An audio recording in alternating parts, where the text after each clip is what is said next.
Hello and welcome. My name is Kurt Baker. I'm the Senior Director of Product Marketing of Threat Intelligence at CrowdStrike. Thank you all for joining us today. Our topic is demystifying threat intelligence, and I'm excited to be joined by Jason Rivera, who will lead the discussions. So let me introduce today's speaker. Jason leads CrowdStrike's Strategic Threat Advisor Group, a team of cyber threat intelligence experts that focus on helping companies get the most value from threat intelligence. As you can see, Jason has a great background on this topic, serving as an intelligence officer in the U.S. Army with assignments to the NSA and U.S. Cybercom. After leaving the service, he entered the private sector and has helped Fortune 500 customers build out intelligence programs. So he's a perfect fit to lead this discussion. All right, that's it for housekeeping. Let's dive into today's topic. Jason, it's all yours. Awesome, thank you, Kurt. So like Kurt said, today we're going to talk about demystifying threat intelligence. And the reason we chose this topic is that what we've learned over time is that we know that threat intelligence is a necessary part of the modern cybersecurity organization, but sometimes operationalizing it and achieving the full potential out of threat intelligence can be a little bit challenging. So that's the purpose of today. We're really going to dive into some of the more theoretical as well as the practical elements, and then the way we'll end is by learning how we can actually operationalize this within our own organizations. What you're looking at here is the agenda. And like I said, we're going to kind of start off at a high level. Why are we doing this, right? What is the purpose? And then we're slowly going to dive deeper into some use cases. And then as we get towards the end, we'll get a little bit more practical on how we can actually operationalize this in the environment. So let's go ahead and get started. So the way I like to start these off with is, why does threat intelligence matter? And I feel like if we're going to do something, we really should understand the purpose. And for me, what it really comes down to is that adversaries are becoming collectively more capable, while it appears that globally, defenders are struggling to stop them. And, for me, with my own personal story, I've been at CrowdStrike since November of 2018. And since I've been at CrowdStrike, starting in late 2018, here's what I've literally watched happen. I've watched e-crime adversaries become more and more successful. I've watched them advance their ransomware capabilities. I've watched them increase the amount of the intrusions they're able to engage in. I've watched them collaborate with each other and collectively become stronger. And I'm looking throughout the world, and I keep on wondering to myself, why is this happening? Why is this happening? What is it about them? What is it about their capabilities and what they are doing that continues to defeat our collective ability to defend against them? And what it really comes down to, I think, at the end of the day, is that as a whole, as defenders as a whole, we are struggling to understand the problem that we are trying to solve. We are struggling as defenders to understand the adversaries that are trying to combat our interests. And to really characterize this, I'm going to take a quote from Einstein. And Einstein once said that if he had an hour to save the world, he would spend 55 minutes defining the problem and 5 minutes solving it. And what Einstein was really saying here is that we need to understand exactly what we are doing. Why are we engaging in the actions that we are engaging in? What are the problems that we are trying to solve? Yet the challenge with the cybersecurity industry is that on the whole, it appears that we're doing everything backwards. And here's what I mean by that. The first thing we do is that we buy these expensive solutions. We buy the SIM, and we buy the endpoint, and we buy the firewalls, and the IDS and IPS, and we buy all these capabilities. Yet, on the most part, there are many of us that when we buy these capabilities and we operationalize these capabilities, we don't actually understand the adversary that we're trying to combat with the capabilities. And then we go live. Here we are, we're responding to alerts, responding to detections, doing incident response, and we're setting out these fires, right? And we all know the feeling. We know the feeling of what it's like to respond to these constant alerts and to constantly deal with these problems. But many of us do not understand the origins of the problems that we are facing.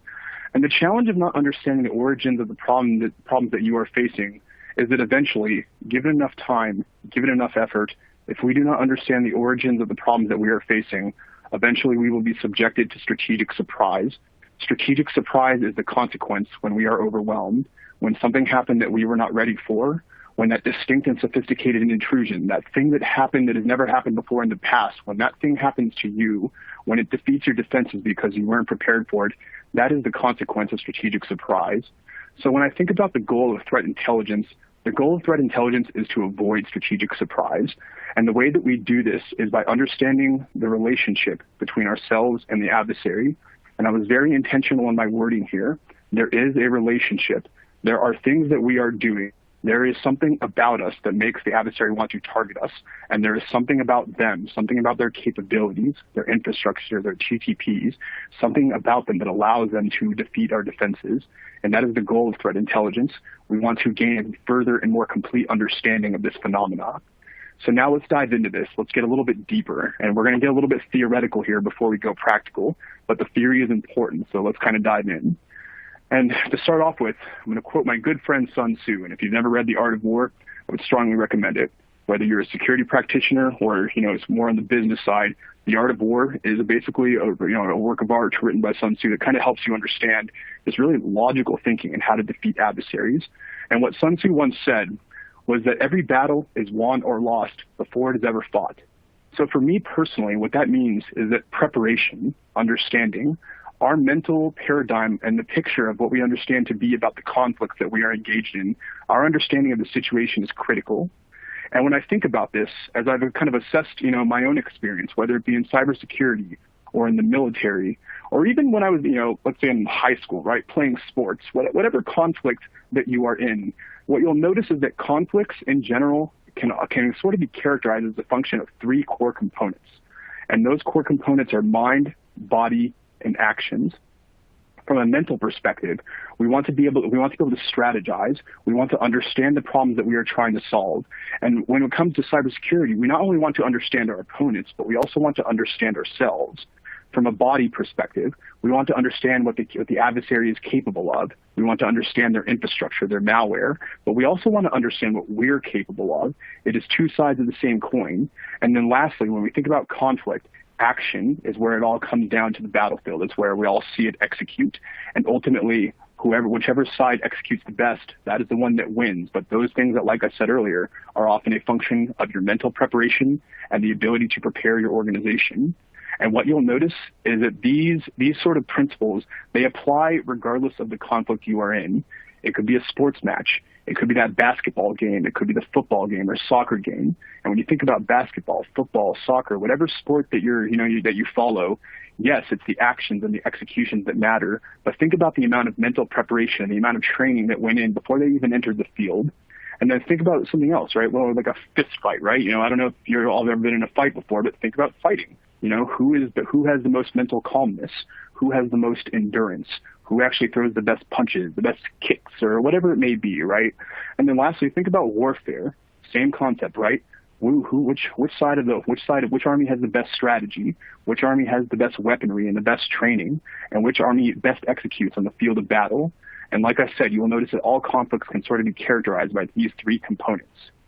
So obviously we're in the realm of cybersecurity, right? So we want to really apply the cyber lens to this and think of this from a threat intelligence perspective. So to do this, we're going to compare ourselves to the adversary. And once again, we're going to think across these three echelons: mind, body, and action. And we're going to think of the mind as strategic, the body is operational, and the actions as tactical. So at the strategic level, what we're thinking about here when you consider yourself is, what industry are you in? And then based off the industry you're in, what assets do you produce? Because those assets that you produce, whatever those goods are, whatever those things are, there is an adversary who has a motive to take them from you. There is an adversary who has a motive to harm you. And what they might intend on doing is they may intend on doing something to you, perhaps extorting you through ransomware. Perhaps they want to steal your intellectual property. Perhaps they want to engage in destructive attacks. But for whatever reason, there is something about you, something that you do, or something that you produce that makes you a valid target for them. At the operational level, we want to think about not only what we are comprised of, but what is the adversary comprised of? Because when you think about the assets that you produce in the industry you're in, it is actually a function of the people, the processes, and the technologies within your organization. And then when we think about the adversary, we want to imagine how the adversary will use their capabilities and infrastructures against us. So when we think about capabilities, that could be malware, it could be social engineering, it could be a DDoS attack. And we want to consider things like, how will the adversary use malware against our technology? How will they socially engineer our people? How will they take advantage of vulnerable processes? And then beyond that, where will this malware come from? From what infrastructure? From what domains? What IP addresses? What email addresses? How will these adversaries get their dangerous capabilities from point A to point B? And then lastly, we want to consider our actions. We want to consider how we defend our organization, all three: digitally, physically, and psychologically. And then we want to understand the TTPs, the tactics, techniques, and the procedures that the adversary will use against us. From a digital perspective, that's the part that we're all familiar with. That's the cybersecurity function. We want to think about vulnerabilities in operating systems and applications, and we want to think about the websites we go to and how we actually secure our organization from a digital perspective. But there's also a physical element to this. The adversary could very well choose to drop a USB outside of your front door. Or if you're going to have good physical security, maybe they'll just walk in and do whatever they want. Perhaps it'll be a supply chain attack. Or maybe it'll be psychological. Perhaps the way the adversary will get in is through social engineering, or perhaps they'll be through coercion, something like bribery or threats. And we want to think about the TTPs that they'll use to get into our organization. So what you are looking at here, this is what I would call a framework. Frameworks help us understand the problems. So when we think about frameworks, this is not the only framework. This is a single point of view.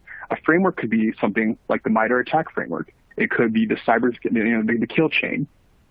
But at the end of the day, what frameworks allow us to do is they allow us to quantify the problems that we are facing. So something that I would strongly encourage, whether you use the strategic, operational, or tactical framework, or you use something like MITRE or whatever it may be, I strongly encourage you that if you are engaging in threat intelligence and if you desire to communicate your understanding of threat intelligence to your organization, I strongly encourage you to use frameworks to quantify your understanding. So let's continue forward, and let's continue to expand on these concepts of strategic, operational, and tactical. So when I think about intelligence, it's not only about how well you understand the problem, now it's about your ability to really take that understanding and operationalize it. And in my experience building threat intelligence programs, there are 3 layers of operations that you want to consider. And those are the tactical, operational, and strategic layers. Within each of these layers of operations are stakeholders, and ultimately, that is what intelligence is for. The purpose of intelligence is to serve stakeholders so that those stakeholders can become stronger. At the tactical layer, we think of stakeholders like those that manage the SIM or the firewall, the people that are managing our devices. At the operational layer, that's people like us on this phone call, right? The threat hunters and the SOC analysts, the threat intelligence professionals and the vulnerability management professionals, and so on and so forth. And we want intelligence to help make us better at our jobs. And then lastly, there's the strategic layer, and these are our leaders. Our leaders need intelligence to help them make better decisions. And when you think about the dynamic between these different stakeholders, it's sort of like a race car driving team, which is really like kind of the pictures that I'm showing, right?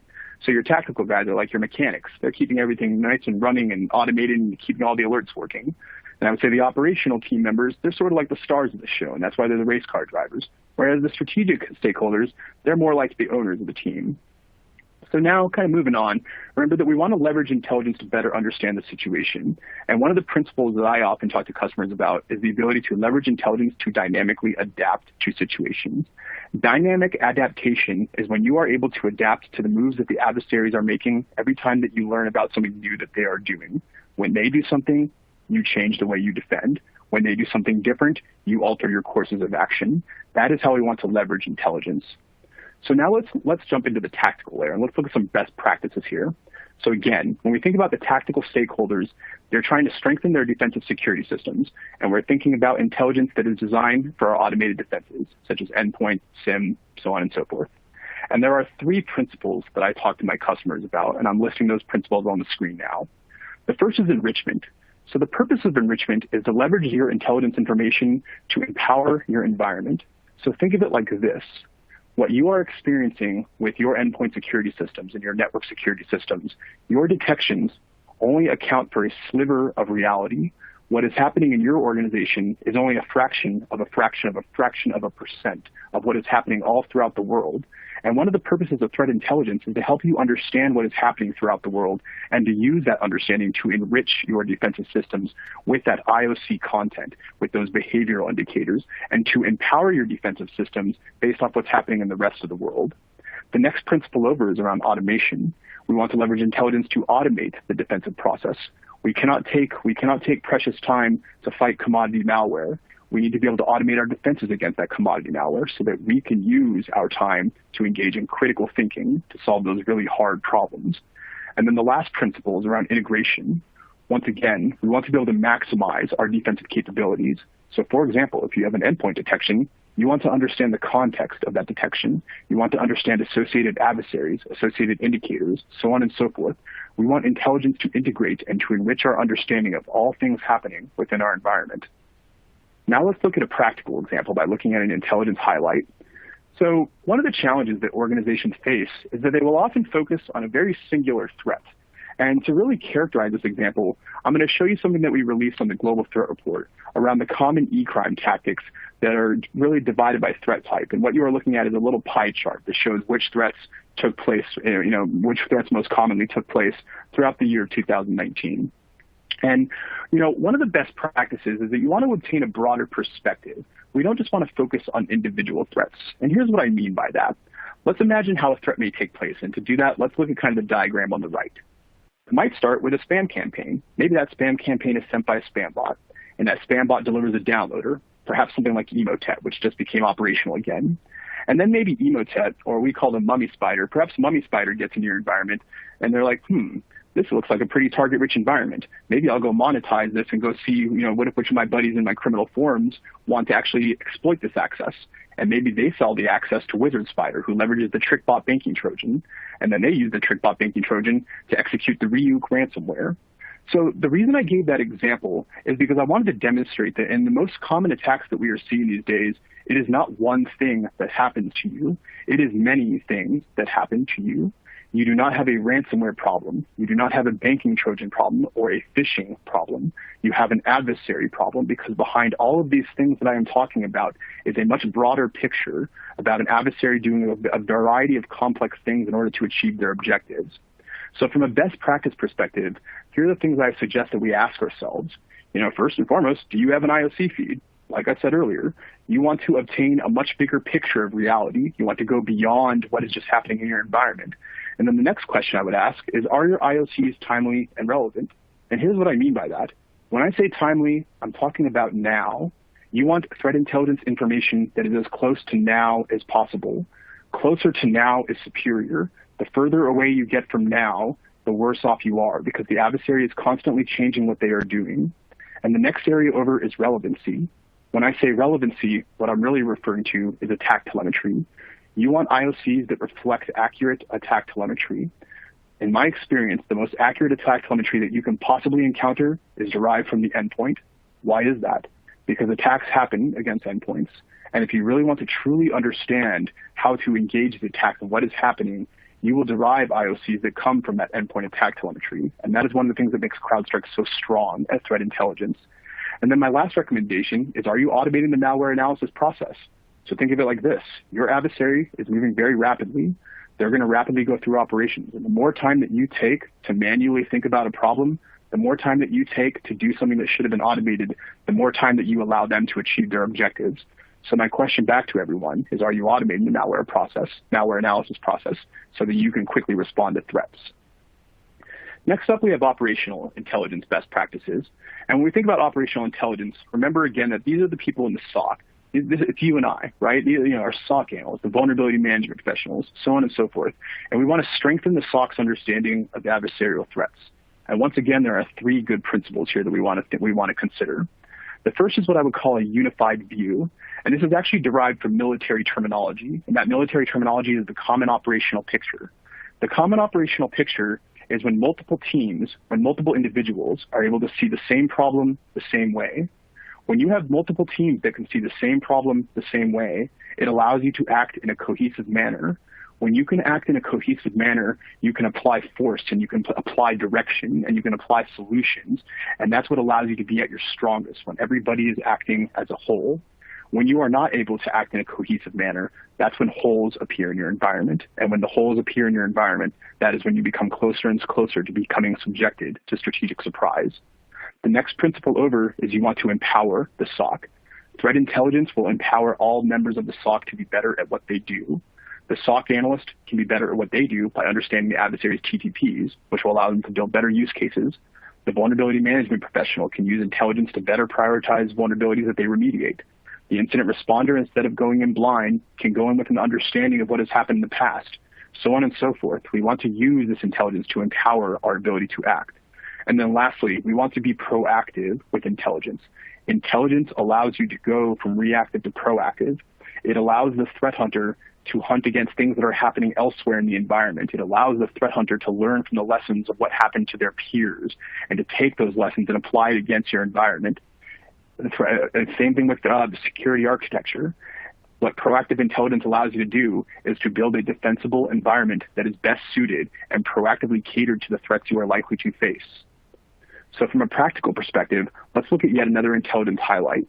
And what you will notice over time, especially with our criminal adversaries, is that they are going to favor techniques that are effective, opportunistic, and low risk. And to give some examples of this, let's take a look at some of the stuff that we're seeing this year. Since COVID-19, we saw a lot of spear phishing, but not just normal spear phishing. They're doing what I would call situational phishing, which is basically where they take an event of high notoriety and they form their phishing campaign around that situation. So for example, with COVID-19, you will see these actors spoof an authority figure like the Centers for Disease Control, Department of Health and Human Services, or the World Health Organization. And then in addition to spoofing that authority figure, then they will send a message that really has like a sense of urgency to it. Perhaps they'll tell you that they have a list of people in your organization that is infected with COVID-19 and that you need to open this list in order to help them.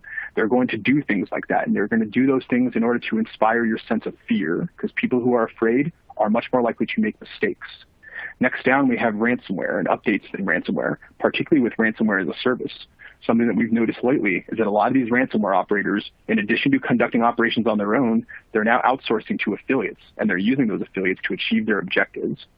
We're also seeing the rise of living off the land techniques, which is basically the adversary's ability to conduct different operations within your environment, but to do it in a fileless manner, to use things like PowerShell or command line, or using legitimate credentials to log in, things that do not leave signatures, because their ability to not leave signatures allows them to defeat file-based or signature-based AV.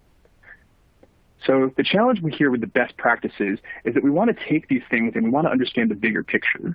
And to do that, there are two intelligence disciplines that I talk about with my customers, and those are campaign tracking and threat actor profiling. Campaign tracking is your ability to track threat actors across space and time. You want to understand what the threat actor did a month ago, 2 weeks ago, now, which is the time component. And then from a spatial perspective, where are they doing it? Against whom are they doing it? How is it changing? And then from a threat actor profiling perspective, we want to take these things, these ransomware attacks and these phishing attacks, and we want to relate it back to the bigger picture of who the adversary is. Remember what we talked about earlier when we talked about what an adversary is comprised of. We talked about motive, intent, capability, infrastructure, TTPs. Your ability to take these individual things and then profile it back to the bigger picture will allow you to gain a better understanding of your adversaries. And what you will notice over time is that the more you do this, the more you engage in campaign tracking and the more you engage in threat actor profiling, the better you will understand their behavior. And when you understand your behavior, that is what will allow you to preempt their attacks. So here are the things that we want to ask ourselves. We want to ask ourselves essentially if we are being proactive. Are we using intelligence to build use cases from these threat actor TTPs? Are we using intelligence to prioritize how we're going to remediate vulnerabilities? And then lastly, are we using intelligence to proactively engage in hunting? How are we using intelligence to go from reactive to proactive? That is really the big question at the operational layer. And then lastly, we have the strategic layer. So for best practices of the strategic layer, again, we're thinking about our leaders, right? And our leaders need to be outstanding decision makers. Perhaps one of the most important functions of leadership is the ability to make sound and good decisions that help us defend our environment. And when we think about those decisions, here are some examples of where intelligence can help. The first is around spending or resourcing. And the logic of that is this. If you're going to spend money on something, if you're going to buy a capability, if you're going to apply resources, we should do this when we understand threats. When we don't understand threats, we throw money away. We spend on the wrong things. We make the wrong decisions. So the understanding of threats allows us to be better allocators of resources. We also want to use intelligence to help us be better security planners. And the way I think of it is sort of like this. You are a leader. You're responsible for organizing, training, equipping, and preparing your organization. All of those things are best served when you understand the adversary. Conversely, when you do not understand the adversary, all of those things are hampered. When you do not understand the adversary, you make the wrong organizational decisions. You train on the wrong things, the wrong equipment, the wrong preparation. And therefore, we want to really prioritize our understanding of the adversary so we can make the right decisions. And then lastly, we want to use intelligence to inform the business decision-making process. The world is becoming a very volatile place, whether it's with nation-state adversaries or what COVID-19 is doing to us globally or the success of criminals. The world is becoming a very volatile place, and therefore business decisions are becoming harder to make. using intelligence to help inform our business decision makers around risk so they can understand and make better, more informed decisions is another powerful function of threat intelligence. And now let's look at this again, once again, a more practical example. And what you are looking at is a listing of adversaries, and those adversaries are divided out by intentions, which is on the vertical axis, and capabilities, which is on the horizontal axis. And what we want to use strategic intelligence to do is we want you to use strategic intelligence to help us understand where to focus. Should we be focused on Russia? Should we be focused on criminals or hacktivists or Iran or whatever it may be, right? And we want to use intelligence to understand where are these adversaries focused? Do they target my industry? And if they target my industry, should I be worried about it? And where do I need to apply my attention? And that's one of the things that threat intelligence does.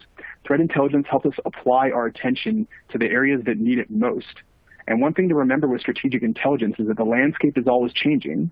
So for example, China is perhaps more intent now than they ever have been in the past. Some of the reasons being, posturing for the bilateral power struggle between them and the United States, the COVID-19 blame game, military positioning in the South China Sea. There are a lot of things happening globally that have changed the threat calculus of China. And then conversely, kind of like we talked about earlier, criminals are no longer just your petty criminals. They are very advanced. In many cases, they are using advanced ransomware. They are using advanced penetration capabilities. Some of them even have the support of nation states. So your criminals, more and more over time, are beginning to resemble your nation state actors. So that's the thing, right? We want to understand these changes in the landscape because as the landscape changes, we must change. And that goes back to the theme that I brought up earlier around dynamic adaptation. At all times, we want to dynamically adapt to what the adversary does so we can best posture the defenses of our own organization. So now that we've talked about best practices, let's get a little more hands-on. Let's get a little more practical, right? Like how do we actually get started? Because I think that's the million-dollar question. We all know that threat intelligence is an important part of understanding the problem, but how do we actually operationalize this? So here's my perspective. And, again, this is going to be a summary. And if you want to have a deeper conversation, then, of course, we can do that at CrowdStrike. But here's kind of the basic premise of it, right? I think the first thing is we want to think about what exactly is relevant to you? And, of the tactical, operational, and strategic use cases, which of these disciplines do you want to engage in? And part of it is thinking about, okay, well, some of these disciplines are more difficult than others, right? Like, let's take a threat feed. It's not that hard to ingest a threat feed. Just get the API and kind of ingest it into your defensive systems, right? Whereas doing more complex things like campaign tracking and strategic intelligence reporting and deception operations, perhaps those things are much more challenging. And then maybe you have some things that are kind of in the middle, like actor profiling and threat intelligence supporting incident response, threat intelligence supporting patch prioritization. So again, this is just a perspective, right? This isn't necessarily the perfect answer, but the whole purpose of this slide is to think about, well, where do we begin? And is my organization actually ready to do this? And if so, where do I want to start the journey at? And the answer is going to be different depending on who you are. But what I would contend is no matter who you are and no matter where you want to start on your journey, you do want to think about this. You want to think about your ability to respond to the adversary in a quick manner. And to do that at CrowdStrike, we have something called breakout time. And what breakout time does is it characterizes the adversary's movement across the MITRE attack phases. And what we want to be able to do is we want to be able to stop the adversary before they move laterally. It may be 2 hours, it may be 5 hours, it may be much longer than that. Some of these criminals will hang out in your system forever, depending on how quickly they want to act. But moral of the story is we want to prevent them from breaking out, because once they break out, that is what allows them to achieve their objectives. And when they achieve their objectives, that is when we suffer strategic surprise. So to respond to this, what CrowdStrike has come up with is the rule of 1-10-60, which is where we want to detect a phenomena within a minute. We want to investigate in 10, and we want to respond in 60. And some of you may be looking at this and you may be thinking, oh man, it's so hard. How do I get there? And I would think of this more as a goal, right? Think of it as a milestone. Think of it as something that you want to move closer and closer towards. And now bringing this back to threat intelligence, let's kind of look into, well, where does threat intelligence play in this process? So the way that I think of threat intelligence is threat intelligence helps you be a better investigator, because the detection portion, that's going to be a function of your defensive capabilities. The responding function is going to be a function of your SOC. If you have a good SOC who's nice and responsive and who understands what's going on in their environment, they're going to be able to respond very quickly. So where kind of where the operation is kind of made, where it's really the make or break point is sort of how quickly can you investigate, and that's where intelligence really helps you shine. So the challenge of investigations without intelligence and without automations is that it can be really pretty time-consuming and pretty complex. So let's think about, how this might work in reality.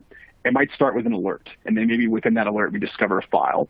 We have to analyze the file. Then we have to look at the results and be like, what does this mean to us? How do I, is this something that I should be concerned about? Who do I need to talk to about this? Who needs to know? What other types of analysis do I need to do?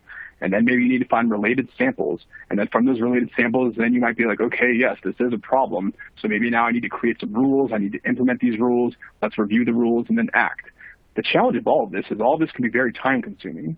And remember, our adversaries are clever. They are able to work very quickly, and they are able, in many situations, they are able to outmaneuver us because of their ability to automate and to scale and to really creatively engage their targets. So the more time that we take on these highly manual processes, the more probable it is that they will succeed. Beyond the amount of time it takes, there's also a lot of challenges in these steps. I mean, think about the malware analysis process and think about what that requires. It requires some pretty advanced skills. I know some of the malware analysts at CrowdStrike, and they are brilliant people. They have dedicated their lives to this discipline every single day, almost every single day, looking at what's happening, looking at the new threats, dissecting them, running them through decompilers, writing reports on them. It takes a lot of skill and a lot of effort to do that. And think about the amount of time it takes, and think about the amount of tools that you might have to use. And then even in all of that process, we have to remember that when you're analyzing this stuff, especially if you're doing it manually, it's prone to error. So these are some of the challenges that organizations are facing, which is why we really want to apply automation in this process. And what it really comes down to, I think Gartner really characterized this pretty well with something they said on January 24, 2018. And what they said was that by 2021, endpoint protection platforms will provide automated, orchestrated incident investigation and breach response. And that is the ideal goal that CrowdStrike got to. And we actually got there in 2018.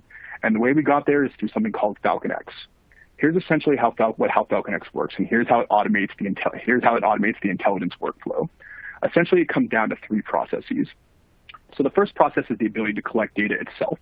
And one of the advantages of CrowdStrike is as we are performing endpoint security and as we are protecting all these different types of customers all throughout the globe, across all these different industries, what it does is it gives us an understanding of what is happening. And our ability to understand threat phenomena across geographies, across industries, allows us to collect more accurate data and gain a bigger picture of what the adversary is doing.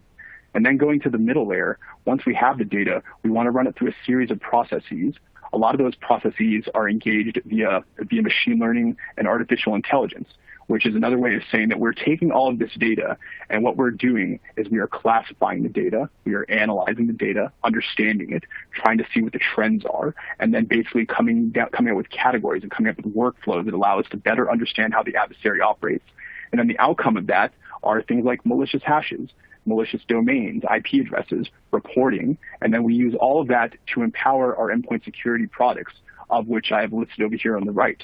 Intelligence drives every single thing that we do, whether it's our next generation AV, our EDR capabilities, our Overwatch threat hunting capabilities, all of it. Everything that we do is driven by intelligence, and that is one of the key elements of CrowdStrike. In addition to being an amazing technology, one of the reasons that we are an amazing technology is that we learn the lessons from our adversaries, and on a daily basis, we apply those lessons learned to all of our endpoint security capabilities. So to kind of get more hands-on and to really kind of look at this at a much more granular level, what it really comes down to is that FalconX is the first and only intelligence capability to automatically synthesize endpoint detections with threat intelligence. And there's really two areas where we do this very well. The first is around enriched detections. So think of it like this, and I'm just going to simplify this workflow. Essentially, you start with the detection, and then in the ideal world, you enrich the detection, because you don't just want to know that something bad happened. You want to know more stuff about the bad thing that happened. You want to know related indicators, related reporting, related actors, because what it comes down to is your ability to know those other things allows you to do a better job of threat profiling, because the more you know about something, the better your ability to understand the phenomena that is happening within your environment, the better your ability to make decisions. Whereas when you just have detections without intelligence, well, then there it is. You have a detection. Good luck. I hope you know what to do with it. Whereas intelligence kind of gives you a greater understanding of the process. And then the other area where I think CrowdStrike shines with its endpoint integration into intelligence is around quarantine file detonation. So remember that diagram that I showed earlier around the investigation timeline and around what we had to do if we find a process and all that manual labor that we had to go through. FalconX automates that process. It starts with the quarantine file, and we take that quarantine file and we detonate it in the FalconX sandbox. And then within that detonation, we give you analysis, and we enumerate that analysis with additional data, such as things like related indicators, how the malware affects different areas across the MITRE attack framework, or related actors, related bad IP addresses, so on and so forth. And our ability to do that, and when you find out more about this malware, what our ability to do that allows you to do is it allows you to ask a very critical question. And that critical question is, what else? What else is possible? And when I think about the what else question, this actually goes back to my experience in the military, doing both offensive and defensive operations. And in my experience with offensive operations, when the adversary does something to you, they don't just do one thing to you. They do hundreds of things to you. And you may only detect one or two of these things. So when you detect a single thing in your environment, you want to immediately ask the question, what else? What else are they capable of? And that is what Falcon X allows you to do, whether it's with enriched detections or the ability to detonate these files and to quickly help you understand the malware that's in your environment. Falcon X allows you to understand the realm of what else. And by understanding the realm of what else, that is what allows you to be a proactive decision maker. So we talked about a lot today. You know, when we think about intelligence, it's not just about enriching the endpoint. Like I said earlier, intelligence is going to create enrichment across your entire environment. It could be alerts to help your security operations team build better use cases. It could be a knowledge about adversary exploits that helps your vulnerability management team better prioritize vulnerabilities. It could be threat intelligence to allow your incident responders to be more effective. Perhaps it's those analyst briefings that helps the C-suite make better decisions, you know, so on and so forth, right? And then even if you look on the bottom, there's intelligence use cases for all your automated defenses. Remember what we talked about earlier? We talked about the principle of enrichment, because with enrichment, what we always want to acknowledge in our environment is that what we are experiencing is a fraction of reality. And in order to be best prepared for the reality of threats that are out there, we want to learn from threat intelligence. We want to use threat intelligence to empower our environment. So this is kind of the bigger picture, right? We want to use threat intelligence to empower not only our SOC team, but also our defensive systems. So now let's think about the way forward. Let's think about what we should do with all this information. And, you know, it kind of goes back to my initial point.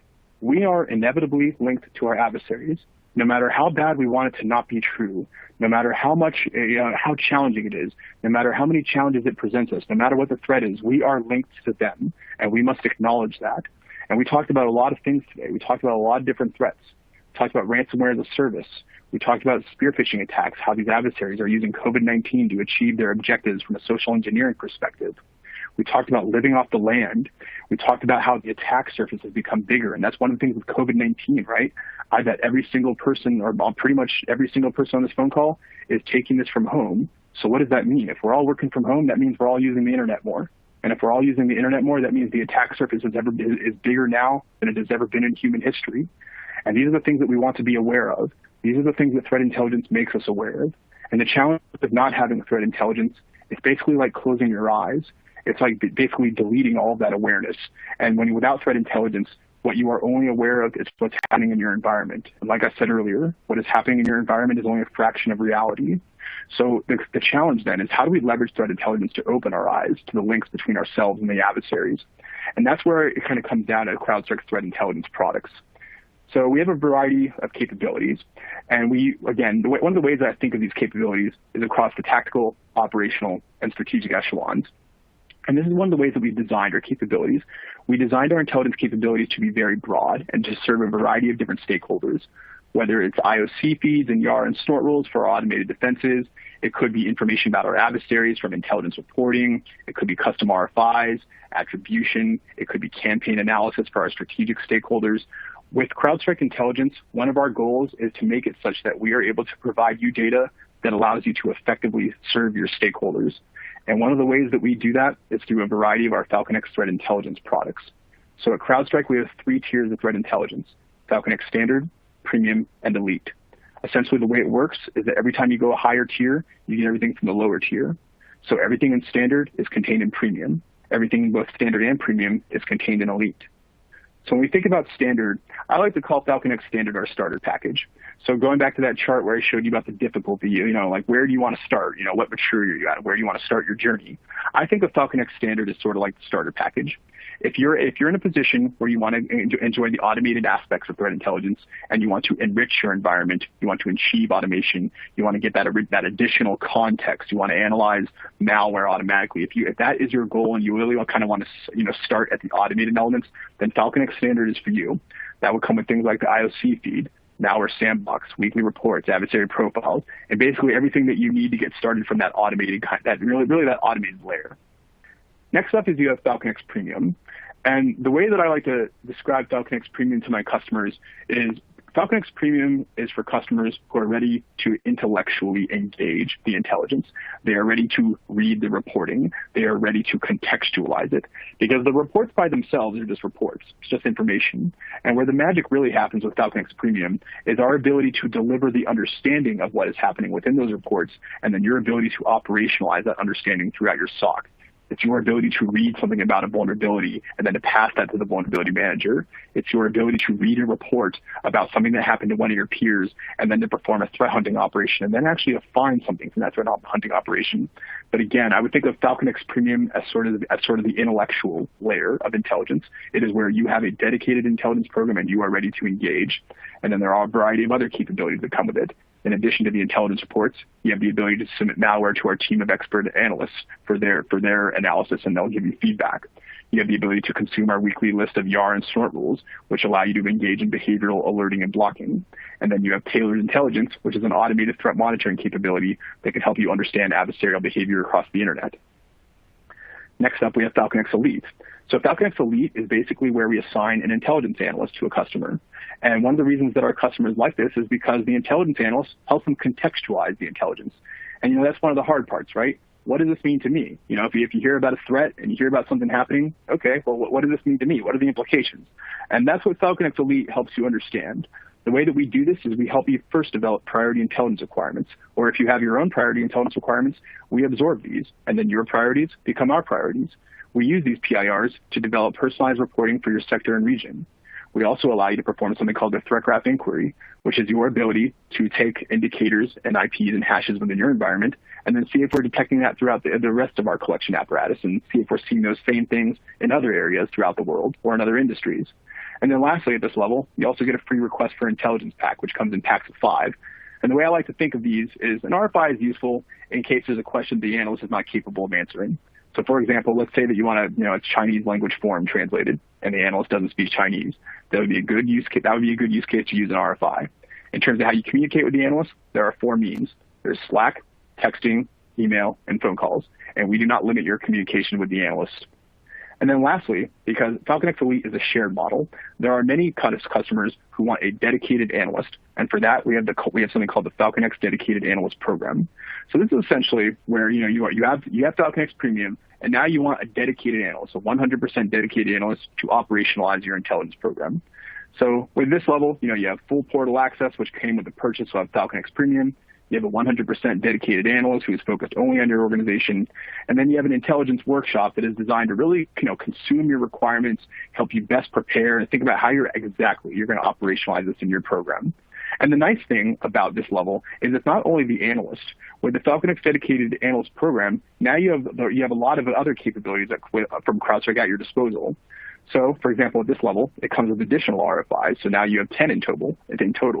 So if you have other, like different types of geopolitical questions or e-crime questions or language expertise questions, now you can get that support from a CrowdStrike expert who's able to answer that question and provide you written reporting back that meets your intelligence need. The next thing up is more technical analysis, right? So now you can submit malware into our technical analysts to have them look at it and then give you responses. And then you have optimization support. So for example, let's say you're having trouble ingesting indicators into maybe like a tip or to a SIM or something like that. What we have with this one is somebody from my team will actually help kind of optimize that process and actually help you make it just more efficient and more effective for your organization. So with this slide, basically what we're presenting here is all the capabilities on a single slide. And ultimately, when I think about intelligence, I do consider intelligence a must-have, but the question always kind of comes down to is how much of it must you have and how much are you ready for? And, that's one of the things with threat intelligence. You must be ready to consume it. So again, to kind of summarize what we talked about with these levels, standard is like the starter package. If you know that you need threat intelligence, but you're not necessarily ready to consume the reporting, but you still want to enjoy the automation elements, then Falcon X Standard is the right answer for you. If you are ready to consume the intelligence reporting, then Falcon X Premium is the answer. If you want help contextualizing the reporting, then Falcon X Elite is the answer. And there's really two use cases for Elite. One use case is if you're a low maturity organization that wants help really contextualizing, you want the analyst to kind of play a significant role in running the Intel program. Whereas on the opposite end of the spectrum is if you're a much more advanced organization and now you want that analyst to really help you tackle some of the harder problems. And then, like I said earlier, there are basically two flavors of Elite. One is just normal Falcon X Elite, which is a shared analyst, and then the other is the Falcon X Dedicated Analyst program, which is a 100% dedicated analyst to a single customer. And lastly, if you are looking for more information, that is something that me and my team would be happy to provide. So if you guys enjoyed what you heard today, if you are curious and learning more, please reach out to us. Reach out to your account rep, or you could reach out to falconxsales@crowdstrike.com. And one of the things that we would be happy to do is we'd be happy to talk with you one-on-one about the threat landscape to your organization. Because, what I talked about today is very broad, right? But what your organization faces might be much more specific. Or if you're interested in learning about our capabilities, that is something that we can also do. In either case, you can reach out to your account rep or the falconxsales@crowdstrike.com.